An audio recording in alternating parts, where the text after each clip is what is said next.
Assalamualaikum warahmatullahi wabarakatuh. Perkenalkan, saya Marintan Harlin, MG 712.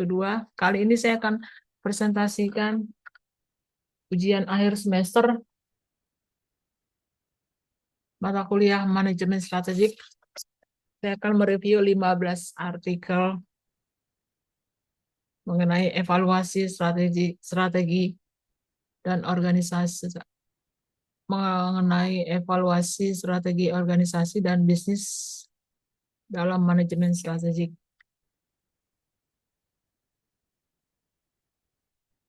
Dari 15 artikel, saya mulai artikel yang pertama.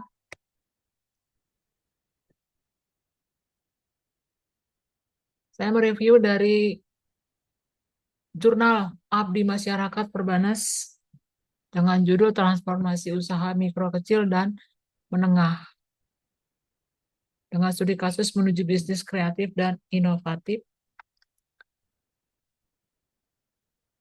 Pembahasan pada artikel ini di mana penelitian dilakukan oleh I.S. Prameswaro dan N. Justisia serta T. Evi tahun 2024 mengenai transformasi UMKM dari pola usaha tradisional menuju bisnis kreatif dan inovatif dilakukan melalui analisis SWOT, pengembangan kreativitas produk, serta pemanfaatan teknologi digital. Pendekatan ini menekankan pentingnya formulasi strategi berbasis lingkungan eksternal agar UMKM mampu menghadapi persaingan ketat dan keterbatasan modal. Hasil dari penelitian ini adalah evaluasi menunjukkan profitabilitas meningkat 12% dan UMKM yang berhasil bertransformasi mampu meningkatkan daya saing melalui produk bernilai tambah, memperluas pasar dengan teknologi digital, serta memperkuat loyalitas konsumen. Kesimpulan atau implikasi yang didapatkan dari artikel ini atau setelah saya baca adalah transformasi UMKM harus menjadi bagian dari strategi korporasi yang lebih luas. Kreativitas dan inovasi perlu diintegrasikan ke dalam perencanaan strategis dengan dukungan ekosistem, kolaborasi, dan evaluasi berkelanjutan.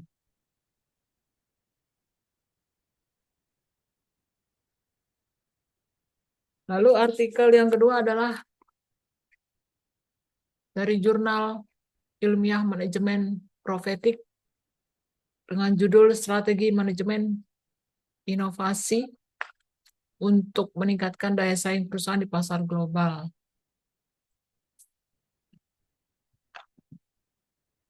Jurnal ini pada tahun 2023 oleh Christine Litawati.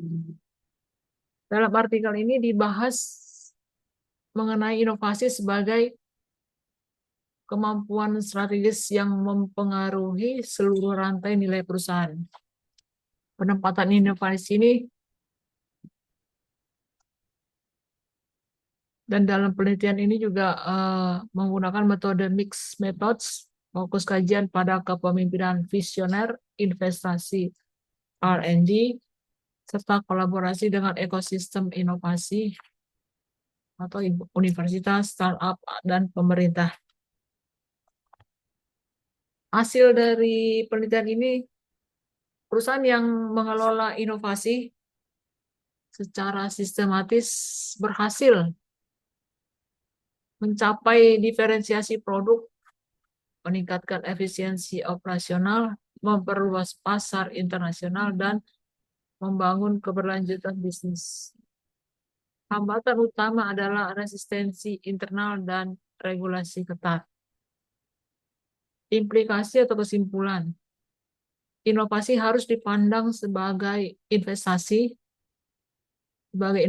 jangka panjang. Perusahaan perlu membangun budaya inovasi yang mendukung eksperimen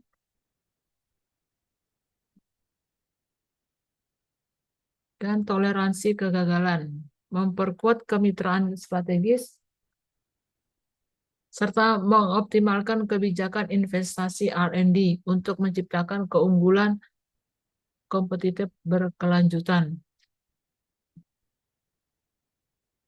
Lalu untuk artikel yang ketiga, saya ambil dari Jurnal Dinamika Sosial dan Sains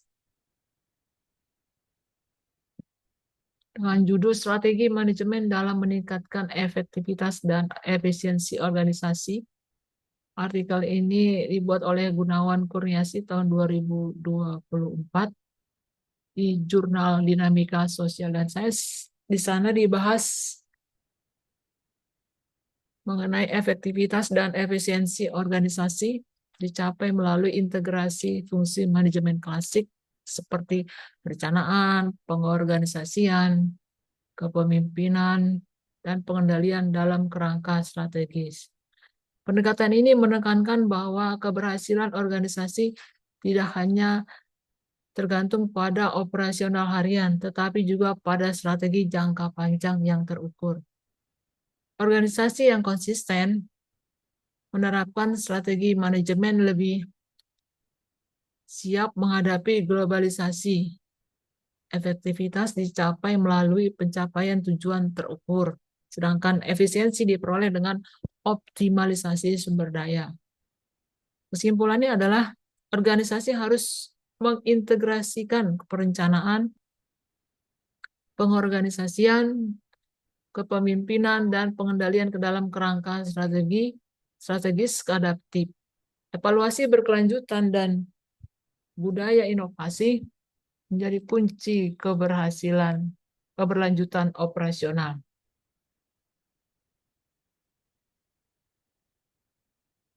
Artikel yang keempat adalah evaluasi dan akuntabilitas dalam manajemen pendidikan strategi dengan judul Strategi untuk Meningkatkan Kualitas Pembelajaran. Ini di Jurnal Manajemen dan Pendidikan Agama Islam dengan penulisnya Wandi Elmardiati, Akanisa, Asabri, Eyolubis tahun 2025. Di sana dibahas menekankan bahwa evaluasi dan akuntabilitas merupakan dua elemen penting yang saling melengkapi dalam manajemen pendidikan. Evaluasi berfungsi menilai efektivitas pembelajaran, sementara akuntabilitas memastikan transparansi dan tanggung jawab lembaga pendidikan terhadap pemangku kepentingan. Hasil yang diperoleh dari penelitian ini dan hasil dari artikel ini adalah evaluasi formatif, sumatif, dan diagnostik terbukti meningkatkan efektivitas pembelajaran. Akuntabilitas berbasis hasil dan proses memperkuat kepercayaan publik serta transparansi pengelolaan pendidikan.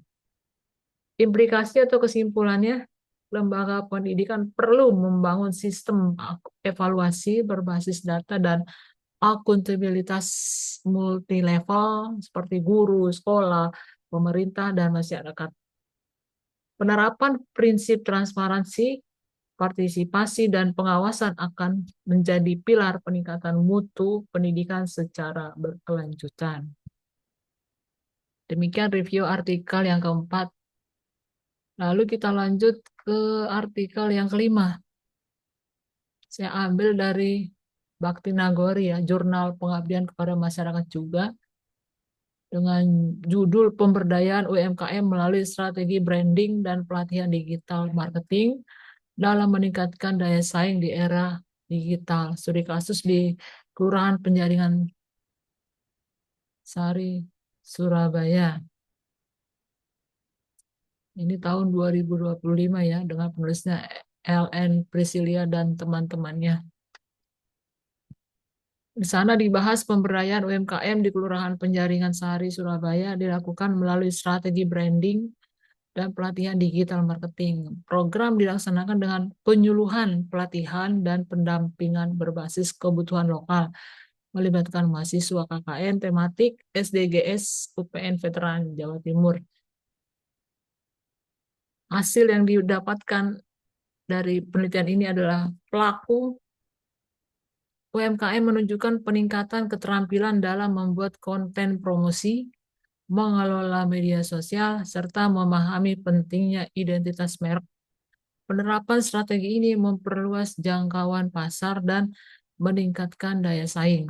Kesimpulan dari artikel ini yang saya buatkan adalah branding dan digital marketing perlu diintegrasikan ke dalam strategi jangka panjang UMKM. Kolaborasi akademisi dan masyarakat terbukti mempercepat adaptasi UMKM terhadap era digital dan dapat direplikasi di wilayah lain untuk memperkuat ekonomi lokal secara berkelanjutan. Lalu kita lihat di artikel yang ke-6. Strategi pengembangan sumber daya manusia pada Departemen Engineering di perusahaan manufaktur, pada Jurnal Manajemen dan Penelitian Akuntansi. Penulisnya AF Anissa dan EA Asmin tahun 2025. Di sana dibahas kajian pada Departemen Engineering perusahaan manufaktur menyoroti pelatihan, kegiatan non-diklat, promosi, dan motivasi. Temuan menunjukkan pengembangan SDM belum optimal dengan pelatihan kurang relevan, kegiatan non-diklat jarang dilakukan, promosi tidak transparan, serta motivasi kerja yang tidak merata. Hasilnya adalah pelatihan sering tidak sesuai kebutuhan, kegiatan non-diklat tidak rutin, promosi tidak jelas dan kurang transparan, serta motivasi menurun akibat minimnya penghargaan dan umpan balik. Implikasi atau kesimpulan dari artikel ini adalah perusahaan perlu melakukan training need analysis, menjadwalkan kegiatan non-diklat secara teratur, membangun jalur karir yang transparan, serta menerapkan evaluasi kompetensi berbasis HRIS dan penilaian 360 derajat untuk meningkatkan daya saing. Itu tadi ulasan mengenai artikel yang ke-6. Kita lanjut ke artikel yang ke-7 ya. Dari Jurnal Cakrawala Akademika. Nah, sistem manajemen kinerja antara tenaga kerja lokal dan asing. Di artikel ini dibahas penelitian ini menganalisis perbedaan penerapan sistem manajemen kinerja antara tenaga kerja lokal dan asing di perusahaan multinasional. Fokus kajian pada faktor budaya, kebijakan perusahaan, dan regulasi tenaga kerja yang memengaruhi proses evaluasi, umpan balik, promosi, serta pengembangan karir. Hasil yang didapat adalah dalam penelitian ini tenaga kerja lokal lebih familiar dengan sistem penilaian berbasis standar atau lokal, memiliki ekspektasi jelas terhadap promosi dan lebih nyaman menerima umpan balik langsung. Sebaliknya tenaga kerja asing menghadapi kesulitan adaptasi karena perbedaan budaya, gaya komunikasi, dan regulasi ketenaga kerjaan, sehingga peluang pengembangan karir terasa kurang setara.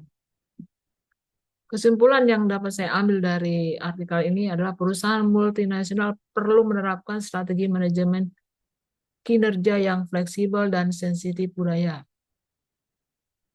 Menyediakan program onboarding serta mentoring khusus bagi tenaga kerja asing dan memperjelas jalur karir agar sistem manajemen kinerja lebih inklusif dan adil. Kita lanjut ke artikel 8 ya. Dari Jurnal Inovasi dan Riset Akademik Zirah. Dengan judul Inovasi Strategi Pendidikan dalam Pengembangan Kurikulum Satuan Pendidikan. Di sana dibahas mengenai Pentingnya inovasi strategi pendidikan dalam pengembangan kurikulum satuan pendidikan. Perubahan kurikulum diperlukan agar sesuai dengan pengembangan zaman dan kebutuhan masyarakat, dengan guru berperan sebagai perancang strategi pembelajaran dan siswa sebagai peserta aktif.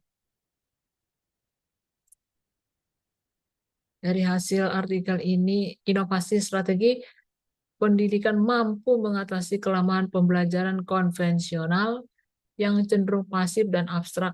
Pendekatan baru mendorong partisipasi aktif siswa, pengembangan keterampilan berpikir kritis, kolaborasi, serta pengalaman belajar yang lebih relevan dengan kehidupan nyata.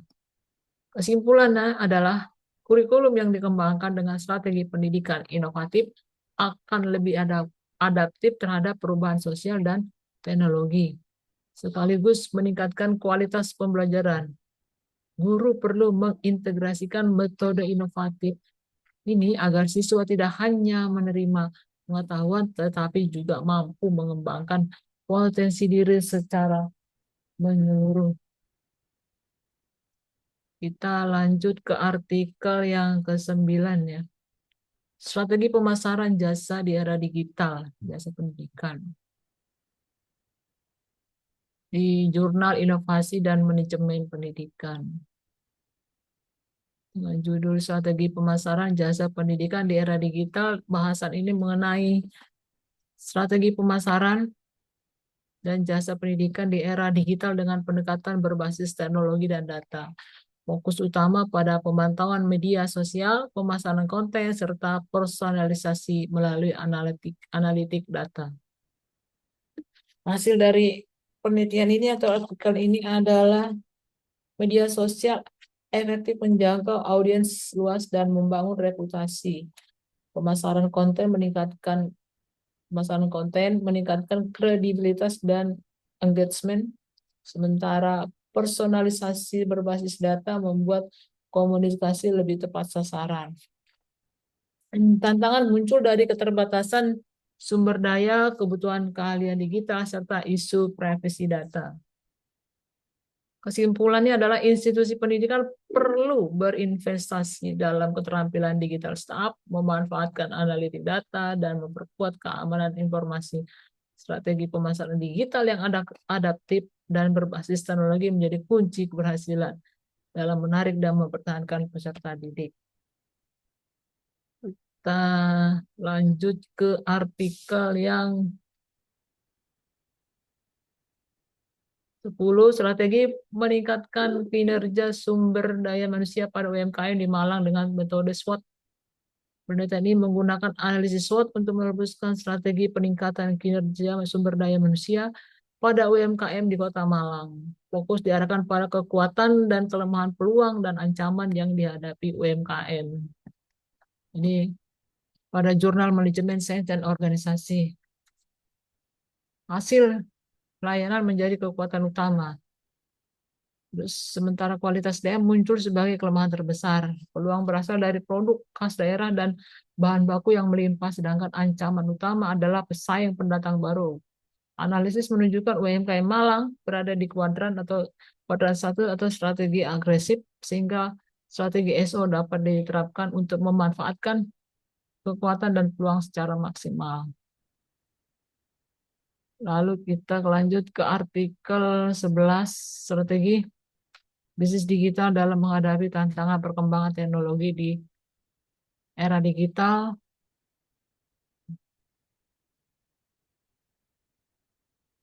Bahasanya mengenai bisnis retail dan menghadapi tantangan perkembangan teknologi di era digital, fokusnya pada perubahan tren belanja, penurunan konsumsi, loyalitas konsumen, kompetisi harga, dan serta komunikasi internal perusahaan.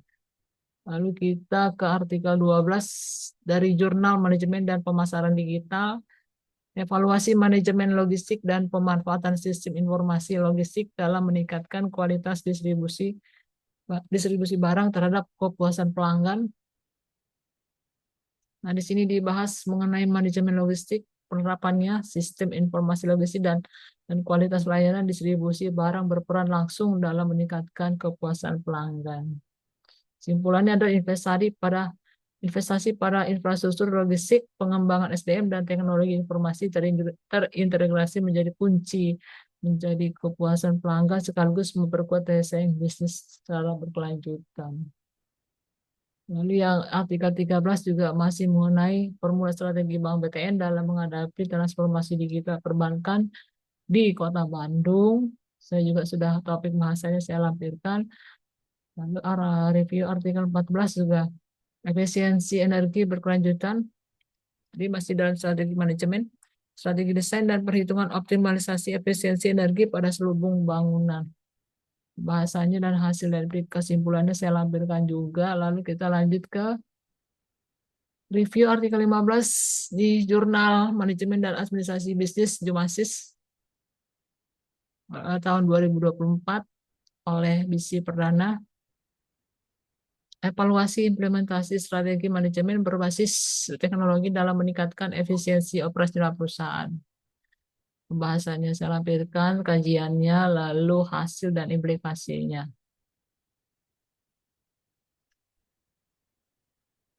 Ini saya bikin kesimpulan umumnya adalah pembahasan umum. Saya lampirkan juga yang direview membahas strategi manajemen dalam berbagai bidang ya. UMKM, organisasi, pendidikan, retail, logistik, perbankan, manufaktur, energi, dan teknologi.